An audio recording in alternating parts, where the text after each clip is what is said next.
Vamos a hablar hoy sobre todo lo que es el diseño contemporáneo de almacenes y centros de distribución, pero vamos a hacerlo desde un punto de vista de la logística contemporánea. ¿Cuál es la diferencia entre la logística del siglo pasado y la logística del siglo XXI? Algo que se llama logística de redes, Internet, Network Logistics. Esto hace que nuestro proceso se base en entender primero que un centro de distribución no es y no puede ser un centro de trabajo que pueda operar de manera aislada desde su proceso de recibo a su proceso de embarques, con muros y las operaciones que hay dentro. En realidad, tenemos primero que entender que un centro de distribución es un nodo inmerso dentro de una logística de red, dentro de una red logística. Y por lo tanto, tenemos que pensar en él desde el punto de vista de que todo el outbound logistics, la logística de salida, tiene que ver con los requerimientos de la red de salida y los requerimientos de los puntos a los cuales ese centro de distribución va a abastecer, por un lado. Y por otro lado, tiene que enlazarse también con su inbound logistics para todos los procesos de abastecimiento para mantener los suministros y el proceso de recibo y almacenaje adecuado en el centro de distribución. Luego entonces la logística de redes es un proceso fundamentalmente importante. Una de las primeras preguntas que tenemos que hacer sobre los almacenes y los centros de distribución es, vivimos en un día en donde cada día la gente compra muchas cosas a través de Internet. El Internet nos inunda por todos lados. Luego entonces, si eso es así, ¿por qué no eliminamos los centros de distribución, los puntos de venta y nos vamos directo del fabricante hasta el consumidor final? De hecho, el consumidor final podría pedir todos sus órdenes y todo lo que requiere directo a través de Internet y no tendríamos que poner el centro de distribución del mayorista ni el punto de venta, porque querámoslo o no, el centro de distribución y el punto de venta agregan costo dentro del proceso logístico. Luego entonces, si voy a agregar un costo, ¿qué sentido tiene generar ese proceso y por qué no lo mando directo del fabricante al consumidor final? He aquí lo que le da el sentido a la distribución, por una cosa muy simple. Cuando yo estoy hablando de artículos de consumo y me levanto todos los días y me voy a bañar y me voy a lavar los dientes y voy a desayunar, yo no puedo tomar el teléfono y hablar, buenos días, Colgate Palmolive, sí, me voy a bañar. Quiero que me mande un jabón, por favor, y si no llega el medio hora es gratis. La Alpura, sí, mire, voy a desayunar, quiero que me mande un litro de leche, si no llega el medio hora es gratis. Y así pediríamos cada una de las cosas, simplemente no. Simplemente no puede ser así. ¿Por qué? Porque todos esos artículos, todos esos bienes, la cantidad de consumo por día per cápita es enormemente grande. Serían una cantidad enorme de millones de órdenes por día, donde cada individuo nos va a pedir una pieza. Luego entonces la cantidad de órdenes entrando directo en la planta de producción sería enorme. Y para que me tocara mi pedido es el 3.647.248 el día de hoy. El tiempo para surtir esa orden sería muy largo de espera. Luego, si me lo manda por paquetería o mensajería, tengo que agregarle ese costo, otros 50 o 90 pesos. Luego entonces, el tiempo y el costo serían enormemente grandes. Sin embargo, precisamente el fabricante, voy al distribuidor mayorista, el distribuidor minorista y el punto de venta. El distribuidor mayorista toma Colgate, Procter, Unilever y toma la leche, el yogur, el pan y llegamos todos finalmente hasta el punto de venta. De modo que en la misión fundamental, y tenemos que entender, ese es el proceso fundamental de la distribución, es reducir costos y tiempos en la cadena logística, generando consolidación de múltiples productos, de múltiples plantas, de múltiples centros de distribución. Y eso es lo que genera el valor agregado de la distribución en logística. Si no, no tendría sentido. Si no, nos iríamos directo de la planta hasta el consumidor final. El hecho es que cuando yo llego al piso de venta, pues tomo el champú, la pasta de dientes, el desodorante, la carne, el jamón y me lo llevo y consolido. Y eso es lo que hace el valor del proceso de distribución. Bien, El centro de distribución es un nodo, es un punto dentro de algo que se llama una red logística. Y aquí tenemos una red logística configurada en donde el centro de distribución es ese centro de ese proceso, en donde los proveedores mandan sus productos al centro de distribución y el centro de distribución atiende directamente a los puntos de venta y el cliente final va directo a los puntos de venta. La operación en esta parte se divide en dos procesos logísticos. El resultado del centro de distribución, el producto terminado, entregar hasta los puntos de venta, es una operación de resultado. ¿Por qué se llama resultado? Porque el producto ya está fabricado, está hecho, simplemente voy a resurtir al punto de venta. Y del otro lado se llama reabasto. El reabasto me voy a dirigir al fabricante, al centro de distribución del fabricante y a las plantas de producción que generan el producto. Resurtido, estamos hablando de tiempos de respuesta que pueden ser horas o un día, muy rápido. Pero cuando estamos hablando de reabasto, estamos hablando de semanas o puede ser inclusive meses, ¿correcto? Entonces hace que este proceso se diferencie en dos partes fundamentales, resurtido y reabasto. Luego, aquí vemos una serie de ecuaciones matemáticas que van a determinar los procesos de estimación de la demanda, SKU por SKU, punto de venta, determinar si es resurtible o no resurtible regular, resurtible estacional o qué tipo de producto va a ser. Otra cosa importante que tiene esto es que nos va a determinar los inventarios que debe tener cada punto en la red. Aquí tenemos que entender que una red logística, un centro de distribución, tiene algo que se llama radio logístico. Un radio logístico es una distancia de kilómetros calculada con toda precisión, tal que está calculada esa distancia para mantener el tiempo de respuesta acorde a la necesidad del mercado de la competencia en días o en horas. Esa distancia mantiene también los costos de distribución en algo que llamamos costo de arrastre por tonelada de kilómetro y mantiene la disponibilidad. Entonces calculamos el radio logístico. Y el radio logístico tiene que ver con algo que en logística llamamos el costo logístico total. El costo logístico total es el costo de producción más el costo de distribución. Vamos a hablar del costo de distribución. Si el cliente viene por el producto, yo gasté en entregarlo en el cliente 0. Pero si yo tomo un camión, una bicicleta, una motocicleta y yo lo voy a entregar a 3 kilómetros, a 6 kilómetros, a 9 kilómetros, mientras más distancia recorro, el costo de distribución va aumentando, ¿correcto? Bien, supongamos que yo genero un embarque y lleno un contenedor de 40 pies de aquí a Monterrey. Ese contenedor de 40 pies me va a costar un dinero, voy a pagar por él una cantidad, digamos 14,000 pesos me va a costar el flete. ¿Qué pasa si en ese contenedor yo lo lleno de agua y lo lleno de pan? ¿O qué pasa si yo lo lleno de televisores de Sony y de perfumes? El valor de la facturación de lo que trae el tráiler contra el costo del embarque tiene un impacto fundamentalmente importante mientras más barato es el producto. Quiere decir que mientras el producto es más barato, el costo de distribución alcanza más rápido el valor de la factura del embarque. Y eso hace que cuando yo alcance ese valor, cada kilómetro más estoy perdiendo porque voy a tener un valor de mercado superior al de la competencia. Eso se llama el cálculo de la distancia máxima del radio logístico. Cuando calculamos centro de distribución, uno de los factores importantes a calcular y que muchas veces no lo hacemos es cuál es ese radio logístico. Mientras más barato es el producto, el radio logístico es más corto.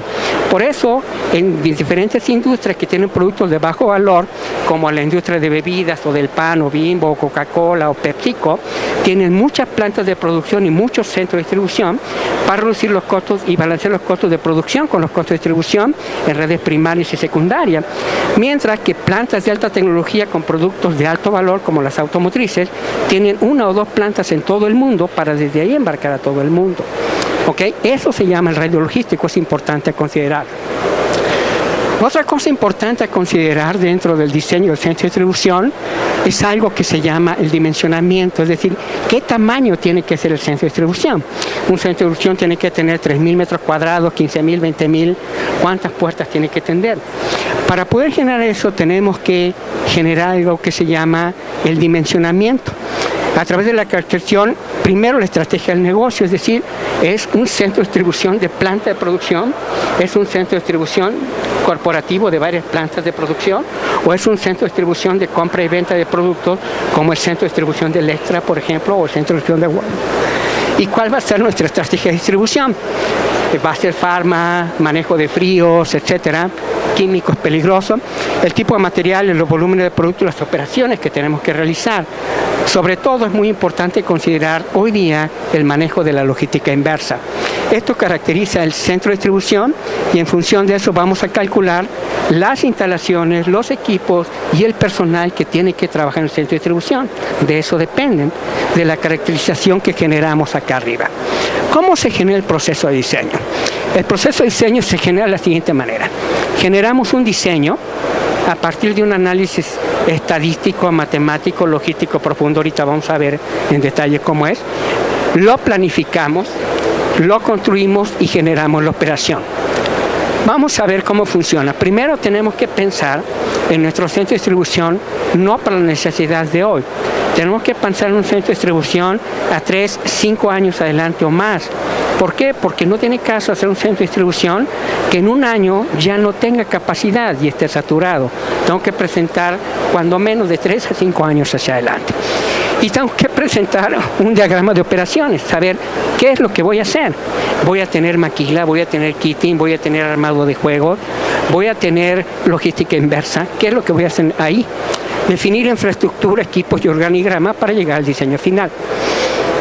Tenemos que tener modelos de estadística y de proyección estadística de la demanda que sean certeros para que nos den un buen nivel de certidumbre hacia adelante.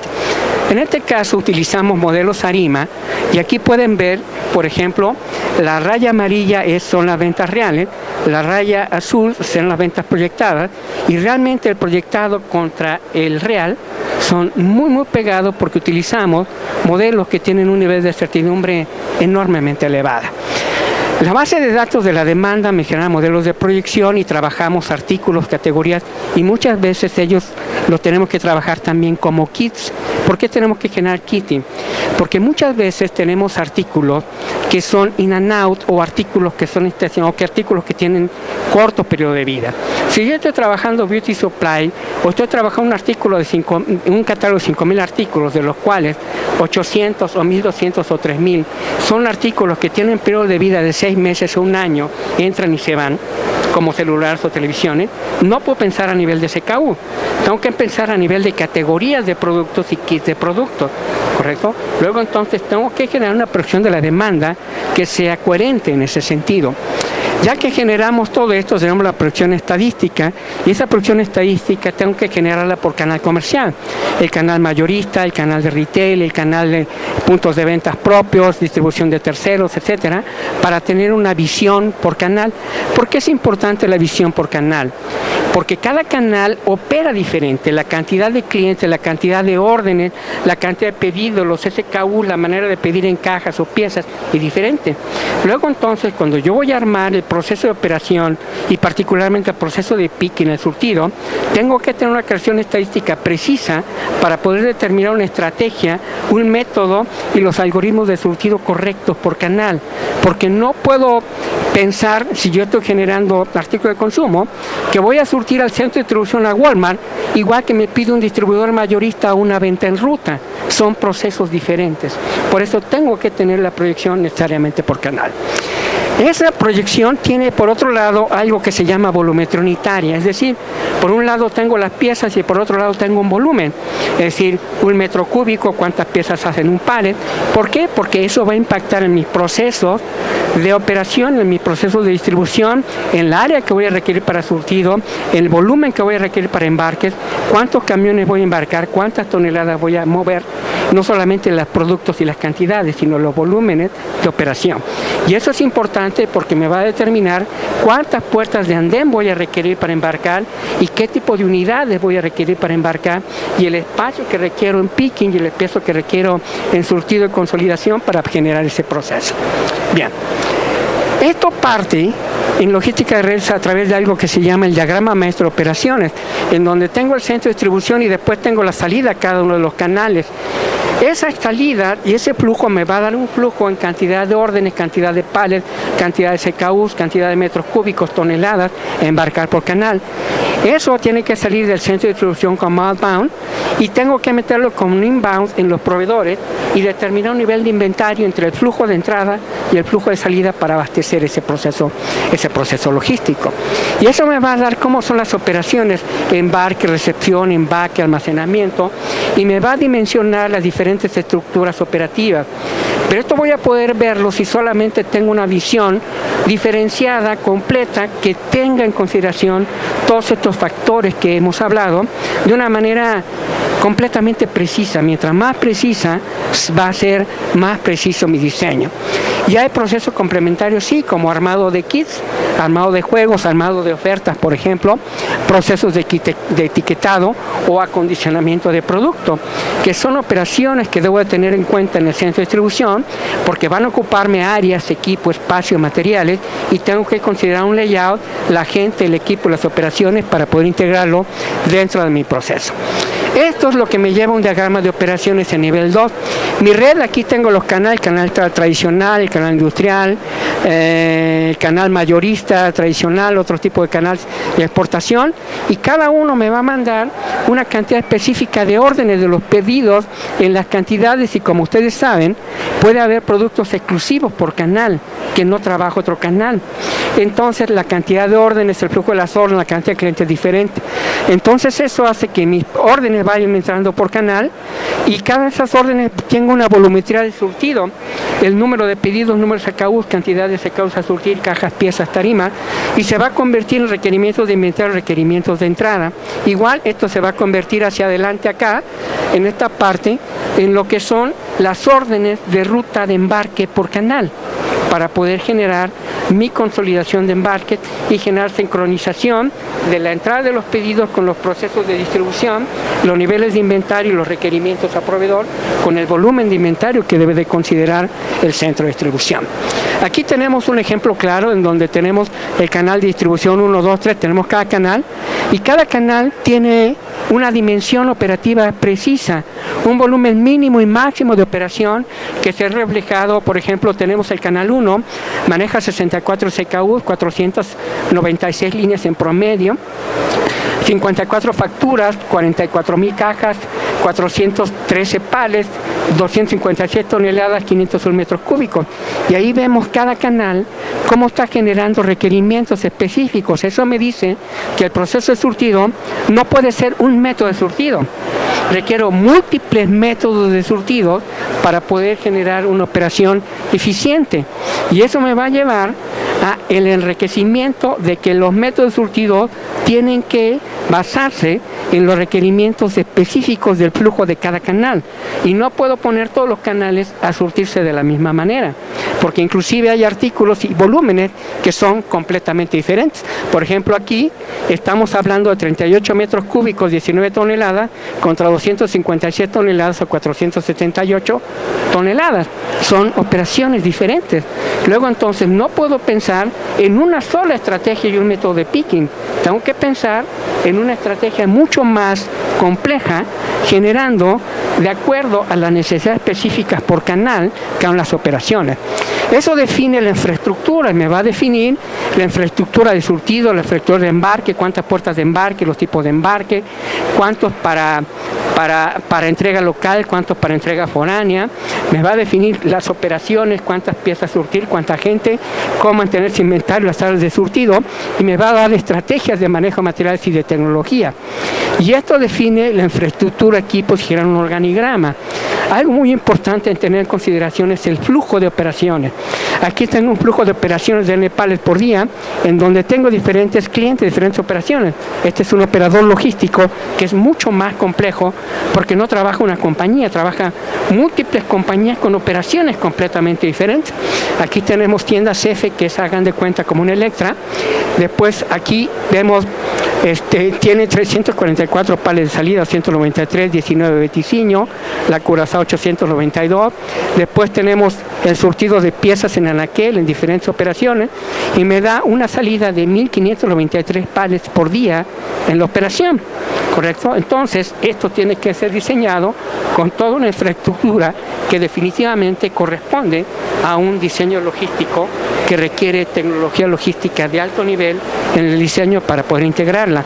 Y la única manera es utilizando la logística de redes que, como vieron, establece todo un sistema de algoritmos, ecuaciones y cálculos para poder generar la concatenación de entre el forecast, el surtido, los estados de seguridad, los inventarios, la cantidad de piezas surtidas, el número de orden, los SKUs, todos los procesos desde el surtido hasta el reabastecimiento con el proveedor de manera completamente integral.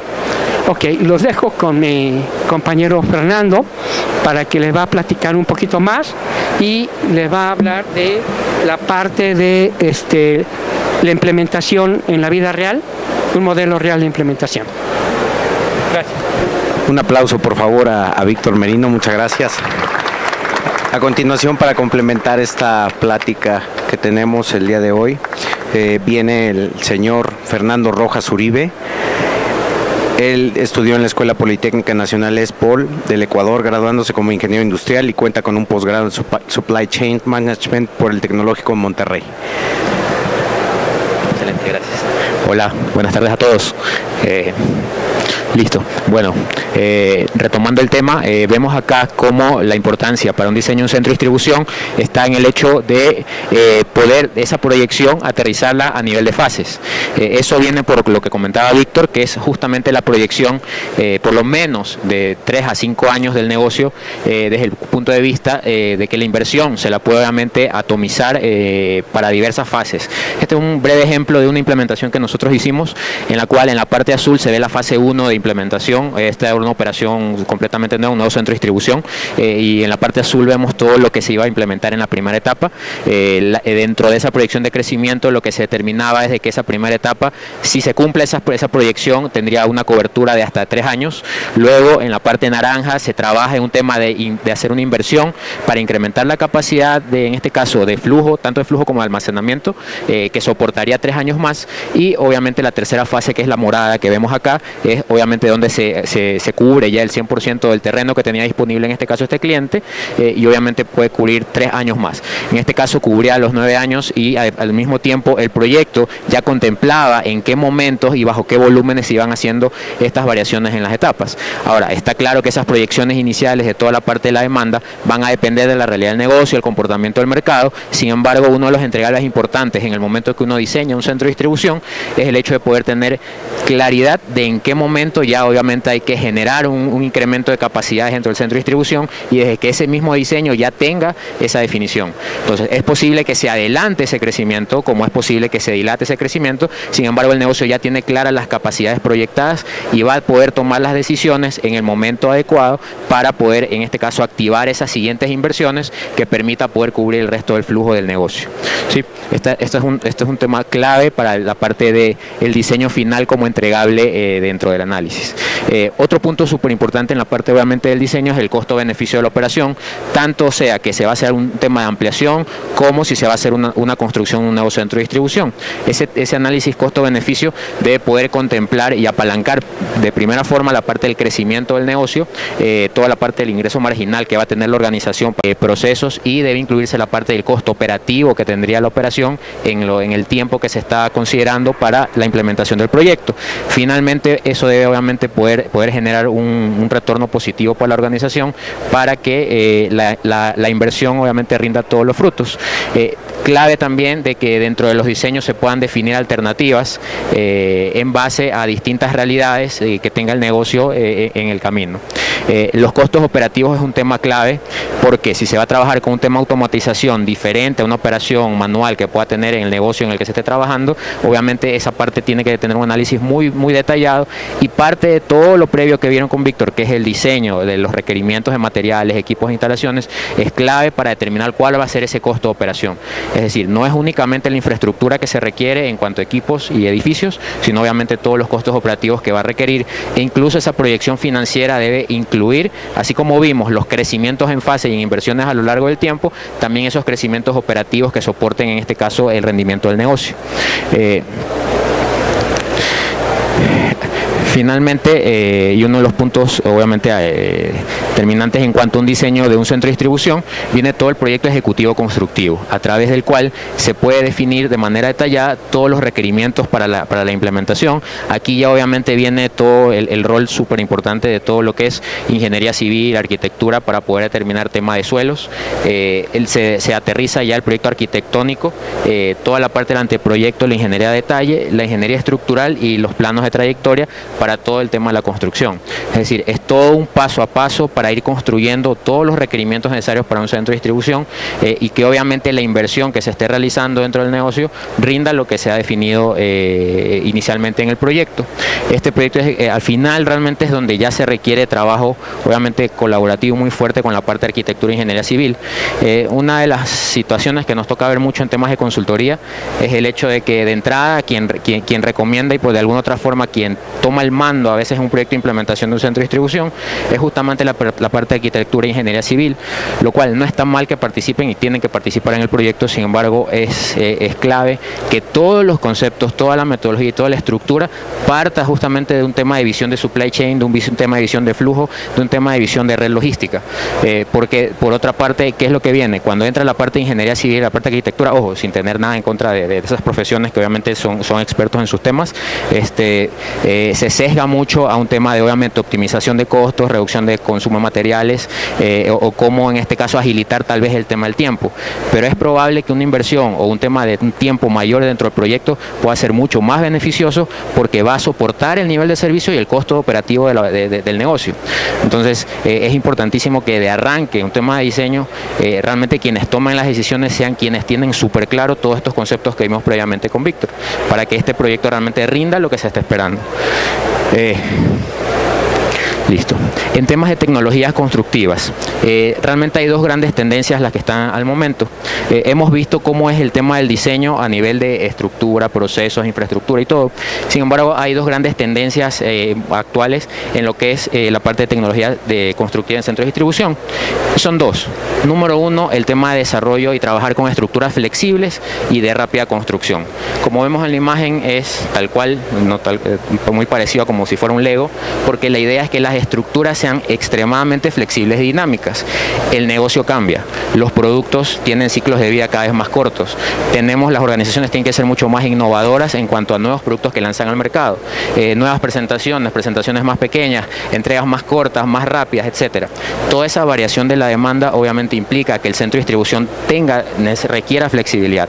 Cuando desde el arranque un diseño es rígido y obviamente no permite esas variaciones, los costos de obviamente traer abajo esa infraestructura, poder construir una nueva infraestructura, obviamente son extremadamente altos. Entonces, parte de lo que se debe considerar al inicio, obviamente, es esas variaciones. Sin embargo, en el camino también la estructura debe ser flexible. Esa es una de las grandes tendencias actuales y obviamente lo que se elija, obviamente como diseño para como materiales, como procesos, debe estar considerando este tipo de estructuras. Ya vamos a ver un ejemplo.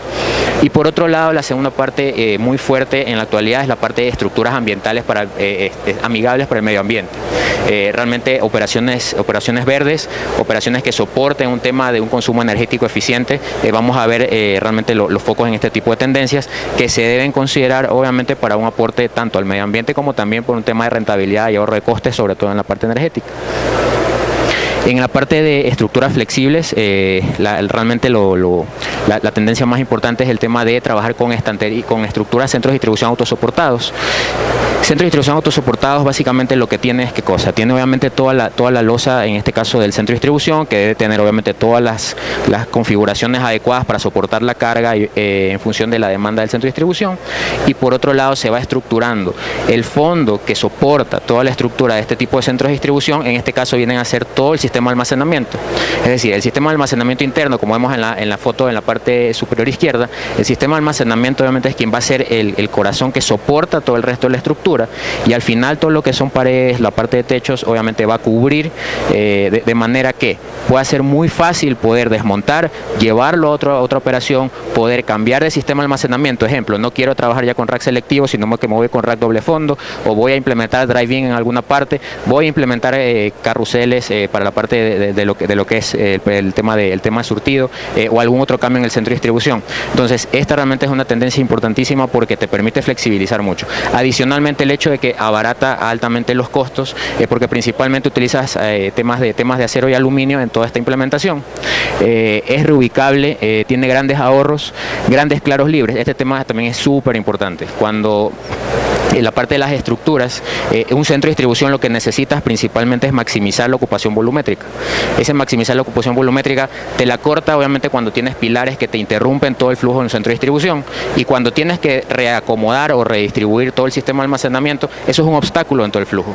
Entonces, este tipo de estructuras, obviamente al ser más livianas, al estar soportadas bajo la estructura del sistema de almacenamiento, te permiten obviamente tener una luz mucho más amplia, luces desde hasta 30 o hasta 40 metros, en el cual tú puedes jugar con tus distintos esquemas sistemas de almacenamiento para poder maximizar esa ocupación volumétrica, y sin que tengas el típico efecto que vas a un centro de distribución y tienes bloqueadas en distintos pasillos, tienes bloqueadas algunas ubicaciones porque ahí justamente tienes un pilar o tienes obviamente algo que te está obstaculizando el poder maximizar esa ocupación. Entonces, este tipo de sistemas también, al ser más livianos, por ser principalmente metálicos y sin contar con mucha estructura, te permiten obviamente ese tema de poder maximizar la ocupación, como vemos en las imágenes. Incrementas capacidad de almacenamiento, la parte se combina con la parte de aislamiento térmico para que sea amigable también la temperatura, obviamente el ambiente que tiene internamente el equipo de operaciones. El equipo de operaciones que obviamente tiene una carga de trabajo pesada con un clima pesado, entonces obviamente eso también permite ese tema. Galvanizado, ancho variable en módulos, largo de altura variable. Hay operaciones en las cuales se arman centros de distribución autosoportados con hasta 40 metros de altura. ¿Okay? Entonces eso te permite obviamente muchísima flexibilidad. Tienes que combinarlo obviamente con sistemas de manejo de materiales para poder obviamente, ya viene un tema de automatización para toda la parte de lo que es manejo de materiales dentro de los centros de distribución. ¿Sí? Ahora, combinando con la parte de centros de distribución verde, uno de los temas críticos es todo el tema de iluminación. ¿Sí? El tema de iluminación está combinado principalmente el hecho de que en un centro de distribución hay estadísticas que indican que cerca del 30% del consumo energético, cerca del 30% viene por el tema del consumo energético y viene por la parte de iluminación. Y hay dos grandes tendencias acá. Una, el hecho de poder tener obviamente domos translúcidos para que obviamente aprovechar la luz del día, y por otro lado la parte de iluminación LED, que obviamente tiene una inversión más fuerte, pero tiene obviamente un retorno importantísimo con el tema de ahorro. Ahí viene el hecho de poder utilizar tecnología T5 para ahorrar la parte de energía. El otro tema, desde el punto de vista de centros de distribución verde, es el hecho de poder, durante los procesos constructivos, durante los procesos de operación, el hecho de manejar temas de reciclaje, como por ejemplo utilizar concreto preconstruido para pisos, para obviamente no tener desperdicio cuando tienes la obra civil dentro de la estructura. La parte de acero reciclado, que tú puedas asegurar que tus proveedores utilicen materiales reciclados que obviamente generen también un impacto al medio ambiente, y contenedores plásticos reutilizables para que obviamente no tengas pérdida de materiales a lo largo del flujo. Hay un concepto net zero. El concepto net zero dentro de centros de distribución verdes es el hecho de poder al final de un año poder tener un balance energético de cero, es decir, lo que consumo como lo que produzco de manera autónoma pueda balancearse. Y aquí está combinado por tres principales prácticas. Uno, el hecho de poder aprovechar utilización de paneles solares o energía renovable. Por otro lado, un control estricto y obviamente continuo del tema de todos tus consumos energéticos a lo largo del proceso del centro de distribución, y el hecho de todos los controles para reducción del consumo de agua. Incluso hay centros de distribución que manejan el hecho de poder recolectar aguas lluvias para poder utilizarlo dentro de su sistema de abastecimiento interno.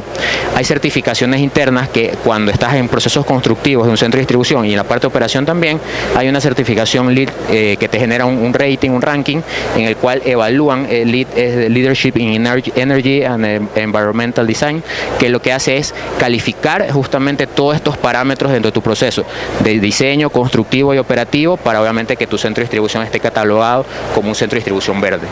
¿Okay? Estas son las grandes tendencias en temas de la parte constructiva del centro de distribución. Queremos terminar la charla con un caso de éxito que tuvimos utilizando toda esta parte metodológica que hemos visto. Este caso de éxito lo hicimos con un cliente que es Yobel. Sí, Yobel es un operador logístico. Este caso fue en Perú. Sí, en Lima. Lo que se hizo fue la construcción de un centro de distribución. Está ubicado en Lurín. ¿Sí? Este centro de distribución básicamente tenía ¿qué cosa? Tenía un flujo de entrada, como vimos, siguiendo el concepto de red logística que planteó Víctor, el hecho en el cual recibía proveedores de importación, recibía proveedores locales y todos los procesos de logística inversa. Ese centro de distribución iba a atender, al ser un operador logístico, iba a atender a 5 clientes diferentes. 5 clientes con tipologías diferentes de productos, con ciclos diferentes de productos, con flujos diferentes de productos, con diferentes tipos de embarque. Un operador, o sea, típicamente cuando estás en tu industria, tú ya tienes muy claro a la mano obviamente todos los flujos. En un operador obviamente tienes la complejidad que viene la variabilidad de cada uno de sus clientes. ¿Okay? Entonces nos toca utilizar todas las técnicas que bien planteó Víctor para la parte de poder identificar qué requerimientos tenía ese centro de distribución. Y finalmente cada uno de esos clientes tenía obviamente su flujo de atención hacia los clientes. Sí. Lo que se hizo en este proyecto, de manera resumida, es poder obviamente primero evaluar para cada uno de esos 6 clientes con características diferentes, desde electrodomésticos, desde equipos de iluminación como tema de Viticino, Radio Shack, obviamente con toda su variación. Estábamos hablando de un portafolio de cerca de 15.000 SKUs, ¿sí? Un flujo inicial de cerca de 8.000 pallets por día, ¿sí? En el cual, ¿qué es lo que hicimos? Internamente tocó fragmentar cada uno de los 6 clientes, poder hacer todo este análisis estadístico que vimos con Víctor para proyectar la demanda de cada uno de ellos, evaluar las estacionalidades de cada uno de ellos, evaluar para cada uno de los tipos de productos cuál es la forma, el método correcto en la parte de recepción, la parte de almacenamiento, la parte de surtido, la parte de embarque, para poder hacer una sola consolidación en un centro de distribución. Entonces eso obviamente le agrega complejidad a un diseño de este tipo porque implica todas esas variaciones. Dentro de esto se hizo el análisis estadístico de cada uno de estos productos, identificando qué productos eran resurtibles regulares, estacionales o no resurtibles. ¿Sí? Todo eso permitía ir determinando ese diagrama de operaciones. Se hicieron las proyecciones, obviamente aquí está la proyección ya totalizada, en este caso de estos 6 clientes que tenía el operador logístico, donde se hace la proyección, en este caso, en este proyecto se le hizo hasta 3 años, con la cual obviamente se tenía la información de cuál iba a ser la tendencia y con eso el proyecto se iba planteando de manera a nivel de fases y por otro lado también a nivel de fases la parte de los gastos de operación. Finalmente se parte de un resumen de la operación en el cual para cada uno de los clientes se iba determinando qué capacidades de recepción, almacenamiento y surtido se iban a definir en el caso de cada una de las particularidades de cada una de las industrias, ¿sí? Con el cual se iba aterrizando los distintos sistemas de almacenamiento, el inventario promedio que tendría cada uno de los clientes y las capacidades, como les mencionaba, de recepción, almacenamiento, surtido y embarque. ¿Sí? Este proyecto tenía una proyección a 3 años, esto se lo hicimos en el 2012 y se plantearon 2 opciones. Una primera opción en la cual el centro de distribución iba a tener cerca de 29.000 metros cúbicos con 15.000 posiciones de almacenamiento, de las cuales estaba distribuido entre lo que es 3.700 en piso, cerca de 11.000 en racks y 885 en anaqueles, con un pallet de estándar de 1 por 1.20 por 1.60 de alto. Entonces todo esto se iba diseñando a lo largo del proyecto y se iba desencadenando poco a poco la metodología de lo que veníamos conversando. Y como segunda opción, obviamente tenía un cubicaje de 34.000 metros cúbicos, 17.000 posiciones con sus distintas segmentaciones. Aquí lo que se buscaba era poder cubrir un horizonte más amplio de crecimiento, ¿sí? Como un tema de factores de seguridad para que el proyecto tenga un alcance mucho más allá de los 3 años. Se le planteó en este caso a Yobel para que ellos tomen la decisión. Obviamente esta segunda opción tenía un espacio mucho más amplio y todo este esquema estaba diseñado bajo un esquema de un centro de distribución autosoportado, como lo veníamos viendo. Finalmente estaba el flujo operativo, que lo vieron hace un momento con Víctor, con el cual se tenía muy claro todo el flujo de materiales, tanto de entrada como salida, dentro de la operación. Y terminamos, siguiendo la metodología de lo que veníamos viendo, el hecho del resumen de costos, en el cual tenía una inversión de 2.500.000 en la opción 1 y cerca de 2.800.000 en la opción 2, con el cual en este caso sigue evaluando. Obviamente la segunda opción más costosa tenía una capacidad mucho más alta, pero obviamente quedó en este caso de decisión del equipo de Yobel Finalmente el equipo Yobel se fue por la opción 2 y obviamente tenía una perspectiva de crecimiento mucho más grande. Entonces, aquí hemos visto un caso de éxito paso a paso cómo se iba trabajando esta parte de la implementación. Comparando, si no se hubiera trabajado con la parte de estructuras autosoportadas, este proyecto hubiera tenido obviamente un impacto en la parte de la inversión de cerca de un 30% superior a lo que tuvo con una estructura autosoportada. Entonces, eso fue uno de los resultados y obviamente esto permitía toda la variabilidad que tenían los 6 clientes, poderla soportar y poder garantizar los niveles de servicio de cada uno de los clientes. Eso en resumen con este caso de éxito, ¿sí? Como resumen final, toda estrategia de distribución de entrada tiene que estar alineada a una estrategia organizacional. Nos toca mucho ver cómo se toman decisiones importantes con inversiones importantes. Entiéndase, ubicación, entiéndase, superficie en este caso del centro de distribución, entiéndase, sistema de almacenamiento, manejo de materiales, tecnología, etcétera. Se toman ese tipo de decisiones sin estar alineadas con las estrategias del negocio. Este tema primero es clave poderlo alinear para entender ese centro de distribución, qué tipo de objetivo busca y qué tipo de objetivo debe soportar dentro del negocio. Entonces, ese es algo que no se puede olvidar en ningún momento y siempre que se quiere tomar una decisión de este tipo, de ampliar obviamente o construir uno nuevo, debe tener esa parte. Lo otro, el centro de distribución es parte de una red logística. Estos costos que vimos, ejemplo, en este caso de éxito, deben estar combinados con el costo de transporte, con el costo de producción, si fuera ese el caso de la industria. Tiene que ser visto de parte de un todo, porque yo puedo estar tomando una decisión que puede parecer buena, tomando de manera aislada la parte del almacenamiento, sin embargo, cuando lo veo a nivel integral, como toda mi red logística, puede estar impactando negativamente al negocio, ¿sí? Entonces es importantísimo que siempre se vea como un todo y esto debe estar combinado principalmente con los costos de transporte que va a implicar esto, ¿sí? El otro tema, la volumetría de análisis de flujo es clave tanto para la parte del resurtido como el reabasto. Esta parte volumétrica de poder entender todos los flujos a lo largo del centro de distribución, entender cuáles son los flujos de recepción, las frecuencias, los flujos de despacho y las frecuencias, es clave para poder dimensionar de manera correcta.